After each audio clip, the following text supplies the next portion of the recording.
நீங்கள் பார்த்துக் கொண்டிருப்பது உங்கள் விஜய். ஐயா, முக்கியப்பட்ட எல்லாரும் வந்தாச்சா? நிச்சயதார்த்த பத்திரிகை படிக்கலாமா? எல்லாரும் இங்கதான் இருக்கோம். நீங்க நிச்சயதார்த்த பத்திரிகை படிங்க. சுபமஸ்து.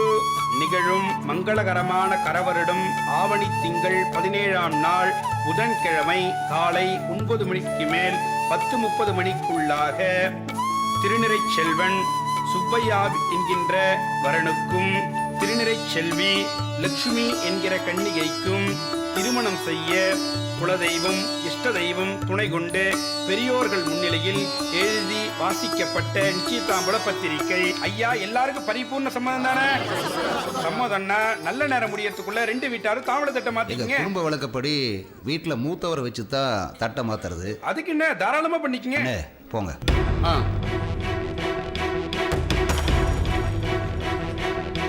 மாப்பிள்ள, நல்லா போயிட்டு இருக்க வாழ்க்கையை நாதாரிச்சனி கெடுத்துரும் போலுக்க. என்னடா சொல்ற? எல்லாம் நான் சொன்னோம்ல, எங்க பெரியப்பா யாருக்குமே நல்லது நடக்கணும்னு நினைக்க மாட்டாரு. உப்பு சப்பு இல்லாத விஷயத்தெல்லாம் சண்டையாக்கி பிரிச்சு வைக்கிறதா மாப்பிள்ள அவர் வேலை. ஏல பன்னீர் தெளிக்கலன்னு என் பங்காளி போய் கல்யாணத்தையே நிறுத்திட்டாருன்னா பாத்துக்கேன். அப்ப எதுக்கிட்ட அந்த ஆள்லாம் கூப்பிடுறீங்க? மாப்பிள்ள, குடும்பத்திலே இந்த ஆள் தான் பெரிய மனுஷன். என் கல்யாணம் தான் என் குடும்பத்திலேயே முத கல்யாணம். அதான் தட்டை மாற்றிக்கிற பொறுப்பை என்கிட்ட ஒப்படைச்சிருக்கிறதுனால தட்டை மாற்றிக்கிறதுக்கு முன்னாடி சில விஷயங்களை நான் பேசணும்னு ஆசைப்பட்றேன்.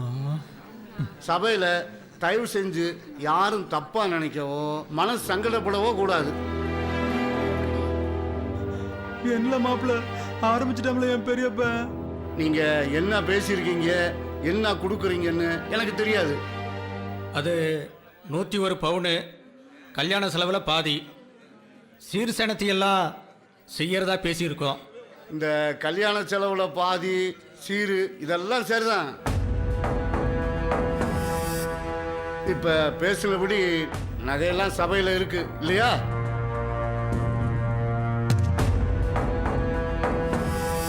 இது என்னப்பா கேள்வி? நகை இல்லாமல வருவோம்? கோவப்படாதீங்க. எங்க வழக்கப்படி கல்யாணத்துக்கு நகை செய்யறதுக்கு நாங்க சொல்ற ஆசாரியில தான் செய்யணும். ஆனா இப்ப காலம் மாறி போச்சு. இருந்தாலும் எங்க ஆசாரிய வர சொல்லியிருக்கேன். அவர் இப்ப வந்துகிட்டு இருக்காரு. தட்டு மாத்துறதுக்கு முன்னாடி அவர் வந்து நகையை பார்த்து முடிவு சொல்லணும். இது வந்து எங்க நேர்மையை சந்தேகிக்கிற மாதிரிலாம் இருக்கு. அப்படிலாம் தப்பா நினைக்க கூடாது. இது எங்க பக்கத்து பழக்கம். நீங்க உங்க பொண்ணுக்கு செய்றீங்க, அதுல எந்த குறையும் இருக்காதுங்கிறது எனக்கு தெரியும். குறவு எதுக்கு ஆசாரியை கூப்பிடணும்? முறைன்னு ஒன்று இருக்குல்ல. ஏன்னா நாளை பின்ன நமக்குள்ள மனக்கசப்பு வந்துடக்கூடாது. இங்கே பாருங்க, எங்கள் வீட்டு பொண்ணுகளை கட்டி கொடுத்து வேற வீட்டுக்கு அனுப்பிச்சாலும் இதே வழக்கம்தான். அதனால யாரும் எதுவும் வருத்தப்படாதீங்க. கொஞ்சம் வழி விடுங்கம்மா, வழி விடுங்க. அதே ஆசாரியே வந்துட்டாரு. நான் சொன்ன ஆசாரி இவர் தான். அண்ணாச்சி, கொஞ்சம் பாதை விடுங்க. ஆமா தாயி, கொஞ்சம் விளைவிக்குமா. சபையில் உங்க எல்லாருக்கும் வணக்கம். இவர் தங்கத்தை தொட்டு பார்த்து எவ்வளவு செம்பு கலந்துருக்கு, எவ்வளவு சேதாரம் கழிவுன்னு சொல்லிவிடுவார். இப்போ நகைகளை பார்க்கலாமா? பொண்ணு வீட்டு சார்பா யாராவது நகைகளை எடுத்துட்டு வாங்க. நீங்க வரீங்களா? வாங்க நாச்சி. ஏமா தாயி, கொஞ்சம் பாதையை விடு. ஆசாரி எடுத்துக்க. எல்லா நகையும் எடுத்துட்டு வாங்க.